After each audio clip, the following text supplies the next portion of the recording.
नमस्कार साथीहरू। आज हामी अहिले धेरै सुनिरहेको र जान्नै पर्ने कुरा बहुमत र 2/3 भनेको के हो भन्ने बारेमा जानौँ है त। पहिला हामी बहुमत भनेको के हो त्यो बुझौँ।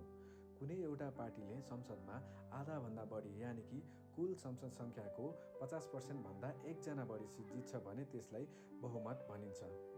हाम्रो प्रतिनिधि सभामा टोटल 275 सिट हुन्छ, जसमा कुनै पार्टीले 138 सिट जित्यो भने त्यसलाई बहुमत भएको मानिन्छ। अब 2/3 भनेको के हो त्यो बुझौँ। 2/3 भनेको 3 भागको 2 भागलाई भन्ने गरिन्छ। प्रतिनिधि सभामा कुल संसद सङ्ख्याको 2/3 समर्थन हुनुलाई नै 2/3 भनिन्छ। प्रतिनिधि सभामा रहेको 275 सिटमध्ये 184 सिट पुग्यो भने त्यसलाई 2/3 भएको मानिन्छ। अब बहुमत भयो भने के गर्न सकिन्छ र 2/3 भयो भने के गर्न सकिन्छ भन्ने बारेमा बुझौँ है त।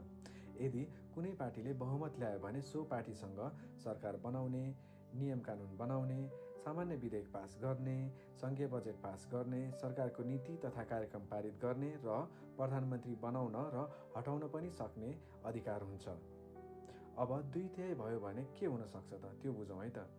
2/3 बहुमत संसदमा सबैभन्दा शक्तिशाली स्थिति मानिन्छ। 2/3 बहुमतको सबैभन्दा ठूलो अधिकार भनेको संविधानको धारा 2074 बमोजिम संविधान संशोधन गर्न सक्ने अधिकार हो।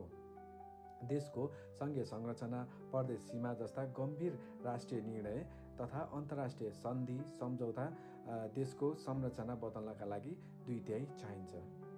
धन्यवाद।